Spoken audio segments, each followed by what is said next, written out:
الحمد لله نحمده ونستعينه ونستغفره ونؤمن به ونتوكل عليه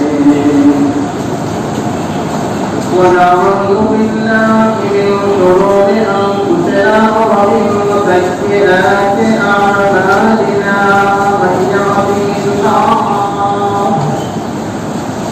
من يهده الله فلا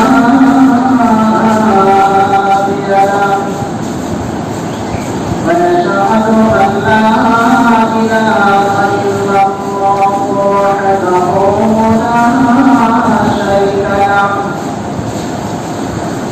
ونشهد أن سيدنا وحبيبنا وطبيبنا وطبيب روحنا محمدا الذي أرسله بالحق بشيرا ونذيرا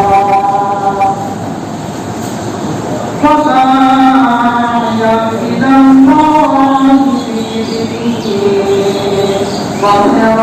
وسراجا منيرا أما بعد فقد قال الله تعالى في كلامه المجيد وفرقانه الحميد ورحمة أعوذ بالله من الشيطان الرجيم بسم الله الرحمن الرحيم إن الذين كفروا وماتوا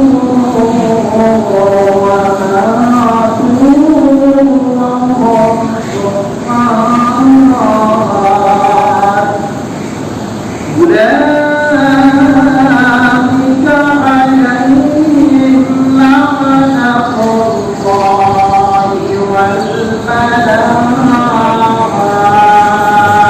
والملائكة والناس أجمعين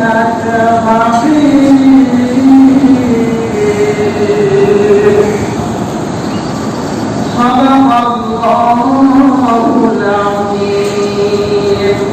عن أبي هريرة رضي الله عنه قال رسول الله صلى الله عليه وسلم الله أشد بطاقة أحدكم من أحدكم بطاقته إذا وجدها رواه مسلم. সম্মানিত মুসলিমরা আসসালামু আলাইকুম ওয়া রাহমাতুল্লাহি তাআলা ওয়া বারাকাতুহু। কেমন আছেন? আল্লাহ তাআলা এই মুহূর্তে আমাদেরকে অসুস্থ করেন নাই, কি বলেন? ঠিক আছে, অনেক মানুষ আছে মেডিকেল, অনেক মানুষ হয় ডাক্তারখানায়, অনেক মানুষ অনেক বিপদে বসে বসে, আবার অনেক মানুষ অনেক আনন্দের প্রভাব বিপদে। আল্লাহ তাআলা তাদের কাছ থেকে আমাদেরকে বাঁচাই করে। আল্লাহ তাআলা পবিত্র জুমার দিবসে যথাযথ সময়ে উপস্থিত হওয়ার সুযোগ দিয়েছেন। সেই মহান পরিবারের দরবারে শুকরিয়া পাঠ করছি, আলহামদুলিল্লাহ। শতকোটি দরুদ সালাম পেশ করছি মানবতার মুক্তির একমাত্র ধন আখির জামানার পয়গম্বর মুহাম্মদ রাসূলুল্লাহ সাল্লাল্লাহু আলাইহি ওয়াসাল্লাম। সম্মানিত মুআজ্জিন হাজিরিন, আমার ধারাবাহিক আলোচনা ছিল অস্বীকার করার বিষয়ের উপর। কি বলেন? আমরা বেশ কয়েকটি অর্থ এখান থেকে নিয়েছিলাম। আজকে আর একটা বিষয়ের উপরে অস্বীকার করা অর্থটাকে কোরআনুল হাকিমে আর অনেক কয়েকটা জায়গায় বিষয়গুলো উপস্থাপন করেছেন।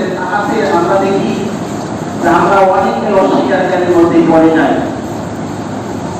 আমরা অস্বীকারীদের মধ্যে পড়ে যাই। এটা হচ্ছে কোন মানুষকে আল্লাহ তাআলা যদি সম্পদ দেয়, এই সম্পদের যদি সে সুবিধা আদায় না করে, এটা অস্বীকারী নামাজ। এই ব্যক্তিকে অস্বীকারী নামাজ দপ্তর তার নাম লেখা হবে। কোন মানুষ আদালতকে হাইলাইট দেয়, এর যদি মানুষের কাছে প্রচার না করে, গোপন করে, এই গোপন করলেও অস্বীকারীর মধ্যে সে পড়ে যাবে। এইরকম শ্রেণীর মানুষ আমাদের মনে হয় না, কি বলে বিশেষ করে যতটুকু আসলে সম্পদ আদা দিয়েছে, এই সম্পদের কিছু সুবিধা আদায় করি।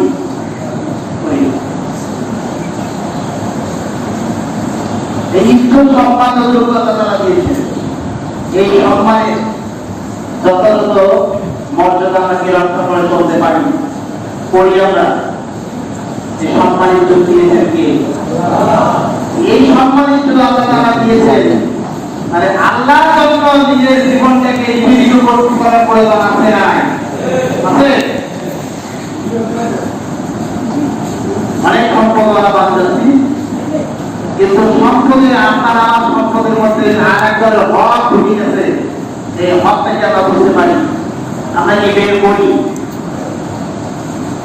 আমরা সম্পদের যন্ত্র ব্যবহার করতে শিখি নাই, করি না। আল্লাহ তাআলা বলছেন যে লাইন শাকারতুম লাযিদান্নাকুম ওয়া লাইন কাফারতুম ইন্না আযাবি লাশাদীদ। আমি যে তোমাকে সম্পদ দিয়েছি, আমি যে তোমাকে নেওয়াজ দিয়েছি, এরা যদি শুকরিয়া আদায় না করো, যদি শুকরিয়া আদায় করো, তাহলে তোমাদের এই সম্পদটাকে আমি আল্লাহ বাড়িয়ে দেব। আর যদি তোমরা শুকরিয়া আদায় না করো, তাহলে আমার আযাবের জন্য প্রস্তুত হয়ে যাও। কথা রাখা আল্লাহ। কিন্তু আমাদের সম্পদ আল্লাহ তাআলা যতটুকু দিয়েছেন, এই সম্পদের শুকরিয়া আদায় করি আমরা? ধন সম্পদ শুধু সম্পদ নয়, আপনার ছেলে মেয়ে এটাও সম্পদ কিনা? এই ছেলে মেয়ে সম্পদ, এই ছেলে মেয়েগুলো যেভাবে পরিচালনা করা দরকার, যেভাবে শিক্ষা অর্জন করে তাকে মানুষ করানো দরকার ছিল, সেটা আমরা করতে পেরেছি, করি। অথচ আল্লাহ তাআলা আমাদের জন্য প্রথম যে প্রশ্ন জিজ্ঞাসা করা,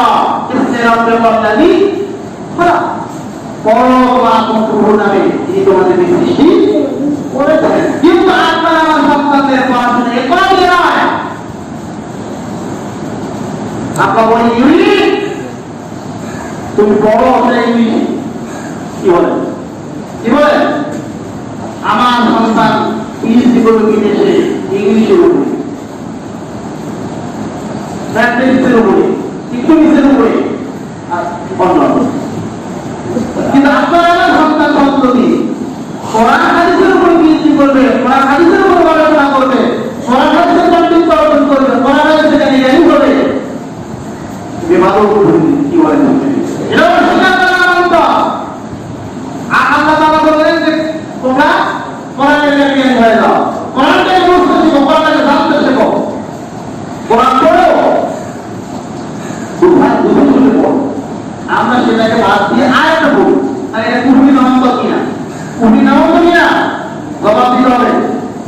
এই জন্য বলছেন যে সন্তান সংস্কৃতিটা হলো আপনার আমার জন্য কি সম্পদ। এই সম্পদের যথাযথ হক যদি আমরা ব্যবহার করতে না পারি, সম্পদকে আমাদের ময়দানে আমাদের জন্য কোনো উপকারে আসবে না। আল্লাহ তাআলা এই কথাটা জানিয়ে সূরা ইমরানের 10 নম্বর আয়াত, ইন্নাল লাযীনা কাফারু লান তুগনিয়া আনহুম আমওয়ালুহুম ওয়ালা আওলাদুহুম মিনাল্লাহি শাইআ ওয়া উলাইকা হুম ওয়াকুদুন নার। আমার আল্লাহ সুন্দর করে জানিয়ে দিলেন, নিশ্চয় যারা আমার আয়াতগুলো অস্বীকার করবে, আমার নিয়ম নীতিগুলোকে অস্বীকার করবে, আমার নীতিমালাগুলোকে অস্বীকার করবে, এই মানুষের জন্য লাঞ্ছ করিয়া আনব তাদের জন্য কোনো উপকার আসবে না, কোনো ফায়দা দেবে না, কোনো লাভজনক হবে না, কোনো কল্যাণ তারা বয়ানকে পাঠাবে না। আমওয়াতুহুম তার ধন সম্পদগুলো ওয়ালা আওলাদুহুম এবং তাদের সন্তান সন্ততিগুলো মিনাল্লাহি শাইআ আল্লাহ তাআলার মোকাবেলায়। অর্থাৎ কিয়ামতের ময়দানে যখন মানুষ বিচারের প্রাঙ্গণে দাঁড় হবে, যেই দিন মানুষের বিচার হবে, ওই বিচারের পুরুষের যেদিন মানুষকে হিসাব দিতে হবে, সেই সন্তান সম্পত্তি এবং সম্পদগুলো আল্লাহ তাআলার মোকাবেলায় কোনো উপকারে আসবে না। কার কথা? কার কথা? অতএব সন্তান সম্পত্তির বড়াই করে আপনার আবার বেঁচে থেকে শুধু বেঁচে থাকা হবে পরকালীন জীবনে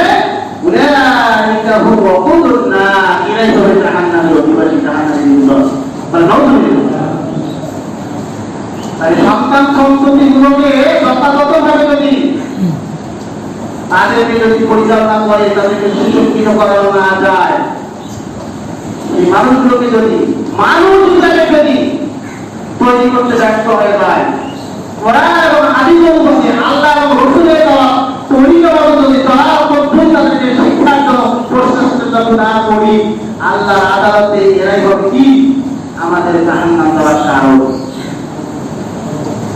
আল্লাহ তাআলা দৃষ্টান্ত দিচ্ছেন কাযাবিয়া ফিরআউনা ওয়াল্লাযীনা মিন ক্বাবলিহিম কাযযাবু বিআয়াতিনা ফাআখাযাহুমুল্লাহু বিযুনুবিহিম ওয়াল্লাহু শাদীদুল ইকাব।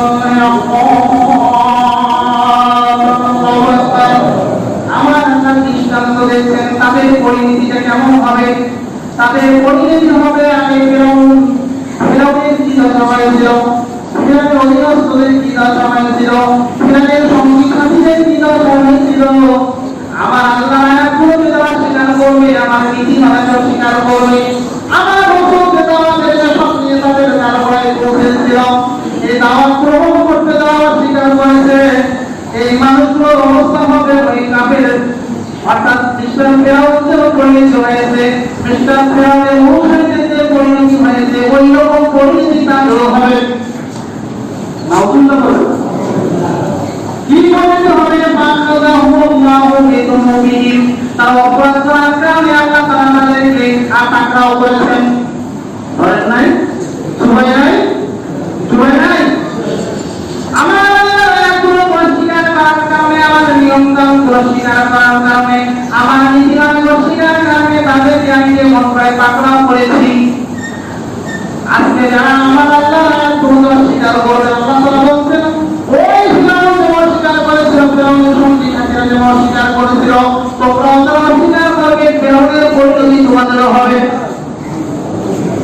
আমরা কি ফিরআউনের পরিণতির মতো হতে চাই? হতে চাই নাকি? আল্লাহ তাআলা বলেন আল্লাহু শাদীদুল ইকাব, আল্লাহ সবচেয়ে বেশি ক্ষমতাশীল, সবচেয়ে বেশি মানুষকে শাস্তি দেওয়ার জন্য আল্লাহ তাআলা প্রস্তুত। এই রকম ক্ষমতা আল্লাহ। সবচেয়ে বেশি শাস্তি দেওয়া মানে কে? আল্লাহ। আল্লাহ শাস্তির মোকাবেলায় মানুষ করতে পারবে? পারবে? পারবে না। মানুষ কেন বড়াই করে? কেন বড়াই করে? কারণটা কি? তারা মনে করে আমরা তো অনেক কিছু, আমাদের মরণ নাই, আমাদের শেষ নাই, আমাদের পরাজয় নাই। তারা মনে করে কিনা? বলে কিনা পৃথিবীর মানুষ আমরা আছি, আমরা থাকবো, আছে না? এইরকম আমরা আছে না? নাই? আছে না? নাই? আল্লাহ বলছেন না কুল্লিল্লাযীনা কাফারু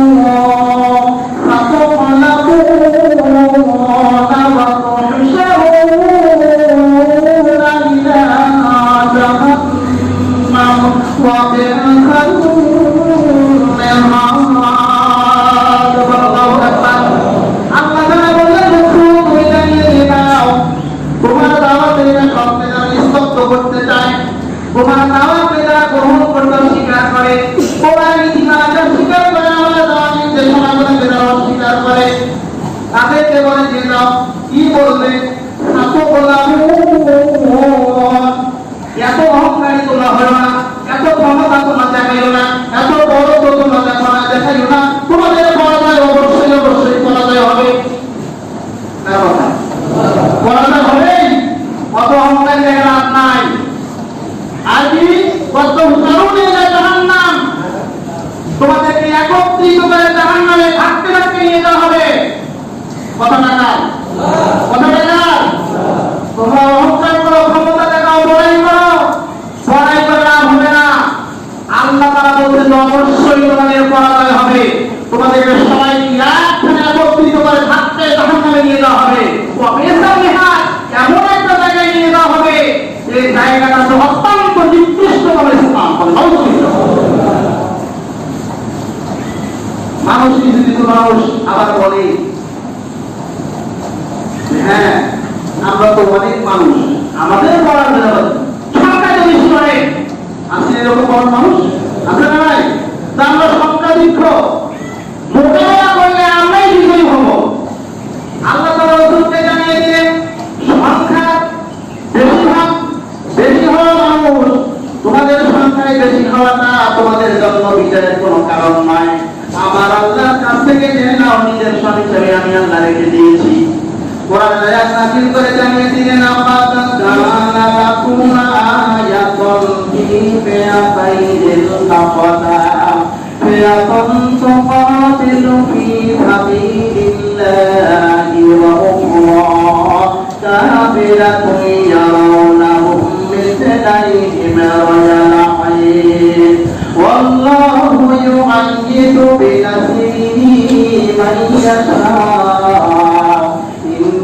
في ذلك لعبرة لأولي الأبصار والله أكبر عمل الله قد كان لكم آية في فئتين التقتا يرسول যে মানুষগুলো বলতেছে আমার সংখ্যায় অনেক বেশি, এই মানুষগুলোকে তুমি জানিয়ে দিয়ে দাও যে বদর প্রান্তরে সংঘর্ষ হয়েছিল, ইসলামের সংঘর্ষ ইমানদার আর কাফেরদের মধ্যে সংঘর্ষ হয়েছিল, দুইটা দলের মোকাবেলা হয়েছিল।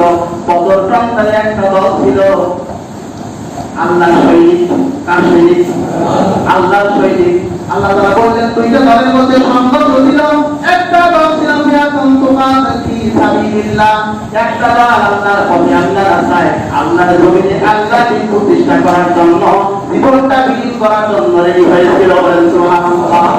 ওয়া কাফিরাতুন, অপরপক্ষে একটা ছিল কুফরি শক্তি, শয়তানের অনুসারী। এই শয়তানের অনুসারীদের সাথে আল্লাহর অনুসারীদের মধ্যে সংঘর্ষ লিপ্ত হয়েছিল। বদর প্রান্তরে হয় হয় সংখ্যার দিক থেকে মুসলমানদের যে 3 গুণ বেশি সংখ্যায় ছিল, মুসলমানদের সৈন্য সংখ্যা ছিল 313 জন, মতান্তর 15 জন বা 17 জন, আর বিপরীত পক্ষে তাদের সংখ্যা ছিল 1000, 3 গুণ বেশি কিনা? আল্লাহ তাআলা বললেন এই সংখ্যাধিক্য তাদের কি করেছিল? ইয়ারাwnahum মিথলাইহিম রায়াল আইন, মানুষ চোখে দেখতে পেয়েছিল যে কাফেরদের সংখ্যা অনেক বেশি, মোকাবেলা হলে মুসলমানদের অস্তিত্ব থাকবে না। মনে করেন পারি না? আর 300 মানুষ 300 মানুষের মোকাবেলা করলে তো পারবে অনেক মুসলমান হয়। কিন্তু সেটা কি হয়েছে? আল্লাহ তাআলা আল্লাহু ইউআইয়িদু বিনাসরিহি মান ইয়াশা, আমার আল্লাহ যাকে চান সাহায্য করার জন্য, সহযোগিতা করার জন্য সেই কেবলমাত্র বিজয়ী হয়ে যায়। বলেন সুবহানাল্লাহ। ওই বদর প্রান্তে 313 জন সৈন্য দিয়ে আল্লাহ তাআলা 1000 সৈন্যের মোকাবেলা করতে গিয়ে 70 জন কাফেরকে দুনিয়া থেকে বিদায় করে দিয়েছেন এবং 70 জন কাফেরকে বন্দী করে মদিনায় নিয়ে আসা হয়েছিল। হয় নাই? সেই আল্লাহ রাসূল সবচেয়ে বেশি কেঁদেছিলেন, আল্লাহ তাআলার দরবারে সেজদা অবনত হয়ে আল্লাহর কাছে ফরিয়াদ করেছিলেন, রব্বুল আলামিন এই অবস্থায় তুমি যদি চাও তোমার এই দুনিয়ায় ইসলামের ঠান্ডা উত্তীর্ণ হয়ে থাকবে, তোমার নাম নেওয়ার মানুষগুলো বেঁচে থাকবে, তাই তুমি তোমার আজকে মুসলমানদেরকে বিজয় দিয়ে দাও। আর যদি তুমি চাও তোমার নাম নেওয়া, তোমার নিশান নেওয়া, তোমার জমিনে তোমার প্রতিষ্ঠার কার্যক্রম আজ থেকে দুনিয়া থেকে চিরতরে বিলীন হয়ে যাক, তাই তুমি আমাদেরকে পরাজয় দাও। সমস্ত জয় তোমাদের মালিক তুমি, তোমার কাছে সব সুপর্দ করে দিয়েছি। যত চেষ্টা সাধনা ছিল চেষ্টা সাধনা করে এই সৈন্য বাহিনীকে সামনে গিয়ে তোমার বুদ্ধ জিহাদের সপর্দ করে দিলাম। এরপরে বিজয় দেওয়া এবং পরাজয় দেওয়া সমস্ত মালিক আল্লাহ তুমি। আল্লাহ বলেন রাসূল বললেন হাবিব তুমি সেজদা থেকে উঠে যাও, আর তোমাকে বলতে হবে না। এই কাফেরদের মোকাবেলায় মুসলমানদের সহযোগিতা করার জন্য আমার আল্লাহর পক্ষ থেকে ফেরেশতা নাযিল করব বলেন সুবহানাল্লাহ। বদর প্রান্তরে 5000 সৈন্য দিয়ে আল্লাহ তাআলা বদর প্রান্তরে ওই কাফেরদেরকে দুনিয়া থেকে সামনাসার করে বিদায় দিয়েছেন। অতএব আল্লাহ তাআলা বললেন নির্দেশনা এই হলো ইন্না যালিকা লা ইয়াতাযু লিল আবসার, যাদের জ্ঞান আছে বুদ্ধি আছে বিবেক আছে তারা আজকেও মনে করবে সবটা কোনো ফেকটা নয়। আল্লাহ ওই মদত যদি হয়, আল্লাহর সাহায্য যদি হয়, কয়েকটি মানুষ দিয়ে ইসলামের পতাকা উড্ডীন হবে ইনশাআল্লাহ। কোন দুনিয়ার কোন শক্তি ইসলামকে পদদলিত করে রেখে দিতে পারবে না, পারবে না। পারবে পারবে আপনি বিশ্বাস পারবে তখন পারে নাই, পারবে না। ইসলামের পতাকা উড্ডীন হয়েছিল, উড্ডীন হবে ইনশাআল্লাহ। এখান থেকে মিথ্যা হওয়ার কোনো সুযোগ নাই। এর মাঝখানে যতটুকু হচ্ছে ইমানদারদের পরীক্ষা আল্লাহ তাআলা দিয়েছেন। এই পরীক্ষার মধ্যে আল্লাহ তাআলা কিছু মানুষের জীবনটাকে কেড়ে নিচ্ছেন। আল্লাহ তাআলা জান্নাতুল ফিরদাউস তাদেরকে দান করবেন বিনা বিচারে। তার কারণে কিছু মানুষের দূরে না হয়ে যাবে। সুবহানাল্লাহ বলবেন না? সবাই জীবনে এভাবে চলে যাবে না। আজকে নিপীড়ন নির্যাতন গোটা পৃথিবীতে মুসলিম জাতি বা পৃথিবীতে নির্যাতিত হচ্ছে। একটাই কারণ হলো আল্লাহকে সিজদা করার কারণে। এমন দিন আছে মসজিদে সিজদা করতে গেলেও তাদেরকে বৃষ্টির মতো পুলিশে হত্যা করা হয়, মসজিদে ঢুকতে দেওয়া হয় না। আজকে তারা বুঝতে পেরেছে করোনা ভাইরাসের মতো মহামারী দিয়ে তারা আতঙ্কিত হয়েছে যে আমাদের শক্তি সামনে আজকে শেষ হয়েছে। আল্লাহর মদত ছাড়া এই গজব তুলে দিতে দিতে পারবে না। বলে নাই আজকে মসজিদ খুলে দেওয়া হয়েছে, আজান বন্ধ ছিল, আজান করে আজান দেওয়ার হুকুম দেওয়া হয়েছে।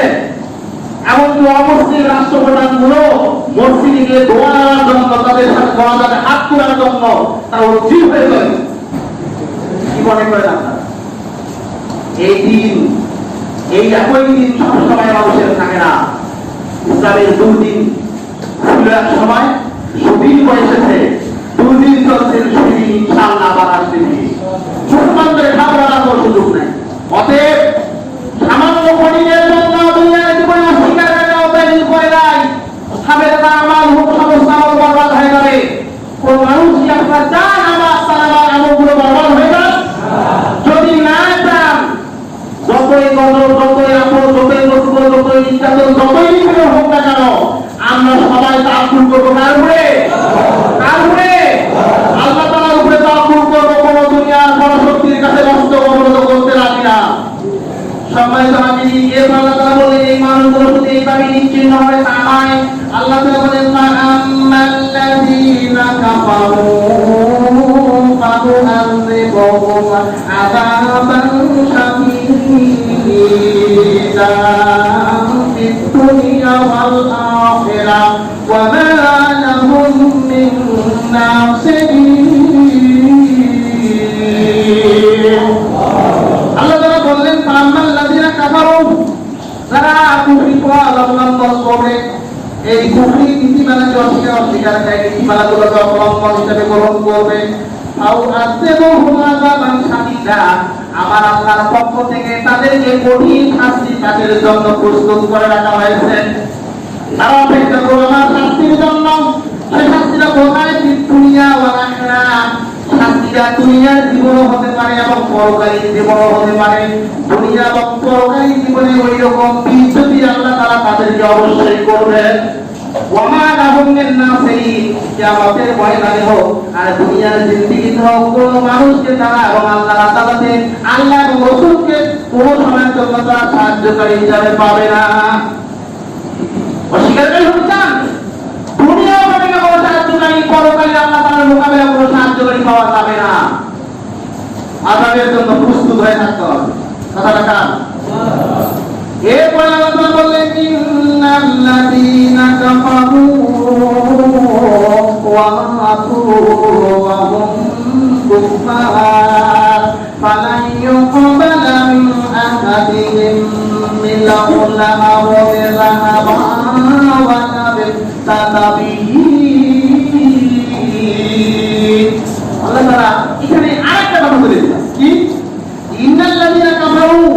যারা অস্বীকারী নিশ্চয় যারা অস্বীকারী হবে ওয়ালা তুফা, আর এই অস্বীকার করা অবস্থায় দুনিয়া থেকে বিদায় নিয়ে চলে যাবে।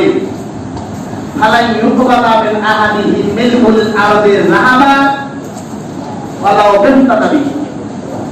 এত সুন্দর কথা বলছেন, এই দুনিয়ার মানুষ এই অস্বীকার করার অবস্থায় দুনিয়ার জীবন কাটাইছো, আর এই অস্বীকার করার মধ্য দিয়ে দুনিয়া থেকে বিদায় নিয়েছো, তোমার পরিণতিটা কি? ফালাই ইউকবালা, আল্লাহ তাআলা তোমার ক্রমেই তোমার কোনো কিছুই গ্রহণ করবে না।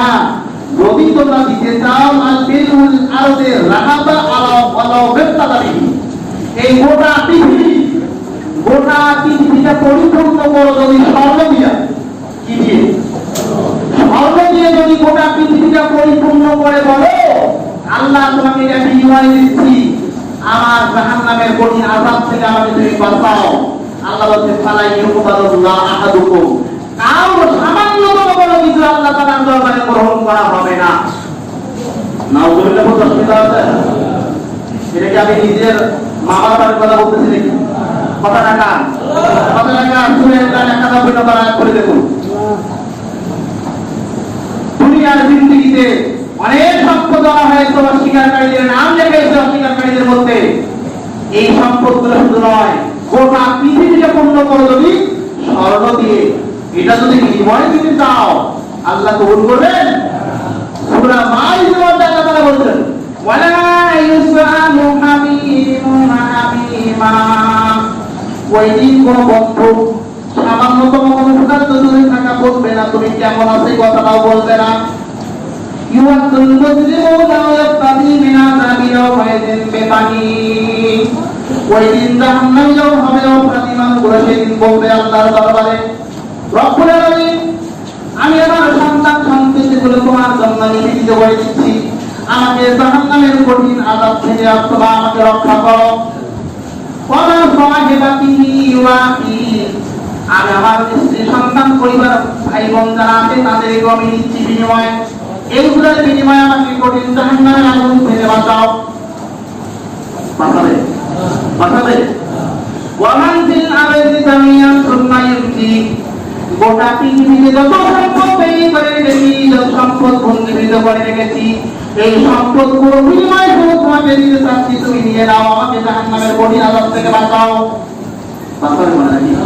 আল্লাহ বলেন কাল্লা ইন্নাহা লাযা, কখনোই নয়, তোমাদের জন্য জান্নাতের ইন্ধন প্রস্তুত করে রাখা হয়েছে, না হবে না। আল্লাহ তাআলা অন্য জায়গায় বলছেন ইয়াউমা ইয়াফিরুল মারউ মিন আখিহি ওয়া উম্মিহি ওয়া আবিহি ওয়া সাহিবাতিহি ওয়া বানিহি, আল্লাহ তাআলা বলছেন যদি বিনিময় দিতে চাচ্ছ, তোমার গজবের পর তোমার আযাবের পর চিৎকার শুনে তোমার বাবা তোমার মা তোমার ভাই তোমার বোন তোমার আপনজন স্ত্রী পরিবারের যত সদস্য আছে সবাই পালাবে, সেদিন অস্বীকার করবে আমার কোনো কিছুই ছিল না। কি মনে করো কিসের কারণে তোমরা এই পৃথিবীতে অস্বীকারীদের স্বামী হতে চাও? এখানে বলছিলাম যে অস্বীকার করা আল্লাহ না, এটা অস্বীকার করা নয়। আল্লাহ যে নিয়ম কানুন দিয়েছেন, নীতিমালা দিয়েছেন, এটা না মানার অর্থ হচ্ছে স্বীকার করা। এদের কথা বলতে হয়, কিন্তু আমাদেরকে বলতে পারি না। কি বলে বলতে পারি না। আল্লাহর নীতিমালাকে যারা মানবে না তারা অস্বীকার করে। আল্লাহর নীতিমালা মানা মানে যদি সবাই দেখি আল্লাহকে মানে এরকম কথা আছে, সবাই আল্লাহ কিন্তু আল্লাহর হুকুমকে না মানা মানে আল্লাহকে মানা যায়। আল্লাহর হুকুম মানুষ কয়টা মানে? কয়টা মানুষ আল্লাহর হুকুম মানে? দেখা তো এটা তাই বলছিলাম। এরপরে সমস্যা আছে না যে আল্লাহ তাআলা যে সমস্ত নিয়ামত দিয়েছেন, এটাকে এই নিয়ামতের যথাযথ ব্যবহার না করা, নিয়ামতের শুকরিয়া আদায় না করা হলো কুফরি নামাজ। আল্লাহ তাআলা কি না নিয়ামত দিয়ে আমাদেরকে ভরপুর করেছে। একটা দেহের মধ্যে দেখেন, অন্যদিকে না দেখে আপনার দেহটার দিকে তাকাইলেন, আপনার দেহের মধ্যে কত অঙ্গ প্রত্যঙ্গ করে দিয়েছেন। আল্লাহু আকবার, এত সুন্দর সিস্টেম করে আল্লাহ এই দেহগুলো তৈরি করে অঙ্গ প্রত্যঙ্গ আল্লাহ দিয়েছেন। এই অঙ্গগুলো পাওয়ার পরে আমরা শুকরিয়া আদায় করি। যদি কোনো মানুষ আপনাকে একটা কিডনি দিয়ে উপকার করে, আমি মনে করবো এই কিডনি দাতা মানুষরা যতদিন পৃথিবীতে বেঁচে থাকবে দিতে ওই মানুষটার পরিবারের সদস্য যতদিন বেঁচে থাকবে ততদিন পর্যন্ত বলে তো গোলামি করতে প্রস্তুত হবে, কি বলে? কিন্তু আল্লাহ তাআলা আপনাকে দুইটা কিছু দিয়েছেন, দুইটা চোখ দিয়েছেন, দুইটা কান দিয়েছেন, অঙ্গ প্রত্যঙ্গের শেষ নাই। এই যে অঙ্গ প্রত্যঙ্গ দিলেন, এর শুকরিয়া শুরু আল্লাহকে সিজদা করতে করতে, আল্লাহর নাম জপতে জপতে, আমি মনে করি যে আল্লাহর নাম জপা আর একটা সেকেন্ড পর্যন্ত দেরি করার সুযোগ থাকার কথা না। যত নিয়ামত দিয়ে আমাকে আল্লাহ সাজাই দিলেন, এই নিয়ামতের শুকরিয়া আমরা আদায় করব। সম্মানিত হাজিরিন, এরপর আল্লাহ তাআলা বলেন, ইন্নাল্লাযীনা কাফারু বিআয়াতিনা সাওফা নুতিহিম নাওয়া কুল্লামা নাদিজাত জুলুদুহুম বাদদালনাহুম জুলুদান গায়রাহা লিয়াযুকুল আযাবা ইন্নাল্লাহা কানা আযীজান হাকীমা। এবার আল্লাহ বলেন, যারা অস্বীকারী হবে, আমার নিয়ম কানুন করে অস্বীকার করবে, তাদের জন্য আমি প্রজ্বলিত করে রেখেছি, প্রস্তুত করে রেখেছি জাহান্নামের সেই ইন্ধন। এই ইন্ধনের মধ্যে জাহান্নামে নিক্ষেপ করা হবে, আর তার শরীর থেকে চামড়াগুলো পুড়ে যাবে, আবার নতুন চামড়া আল্লাহ তাআলা তৈরি করে দেবেন। এই জন্য তৈরি করে দেবেন ফাযুকুল আযাব, তাতে করে আযাবটা সে ভালো করে অনুভব করতে পারে। এই কারণে নতুন চামড়া তৈরি হবে, ফুটতেই থাকবে, নতুন চামড়া হতেই থাকবে। এই রকম করে খালিদিনা ফিহা লা ইউখাফফাফু আনহুমুল আযাব ওয়া লা হুম ইউনজারুন, এই রকম আযাব চলতেই থাকবে, আযাবে আর কমতি করা হবে না, চিরকাল এই আযাব ভোগ করতেই থাকবে। ওয়া লা হুম ইউনজারুন, এবং সামান্যতম কোনো অবকাশও দেওয়া হবে না। কথা না কাজ, আমরা কি সেই আযাবে নিক্ষিপ্ত হতে চাই? যদি আসে আসুন, আমরা সবাই আল্লাহ তাআলা একমাত্র ইলাহ হিসেবে যেমন আমরা স্বীকার করি, ঠিক তেমনি আল্লাহ যে নীতিমালা দিয়েছেন, নিয়ম দিয়েছেন, হুকুম দিয়েছেন, যে গাইডলাইন দিয়েছেন, এই গাইডলাইন মতো জীবন কাটে, পরিবারের জীবন, সামাজিক জীবন, অর্থনৈতিক জীবন, রাষ্ট্রীয় জীবন, সর্বক্ষেত্রে আন্তর্জাতিক জীবন পর্যন্ত সেক্টরে আল্লাহ তাআলার ওই মর্জি মতো, রাসূলের দেখা আদর্শ মতো চলতে পারি। আল্লাহ তাআলার কাছে তৌফিক, এই সাহায্য কামনা করে আজকে এই সংক্ষিপ্ত আলোচনা শেষ করছি। আমার তৌফিক ইল্লা বিল্লাহ। আসসালামু আলাইকুম ওয়া রাহমাতুল্লাহ। ইয়া আল্লাহ, ইয়া আল্লাহ, ইয়া আল্লাহ, ইয়া আল্লাহ, ইয়া আল্লাহ, ইয়া আল্লাহ, ইয়া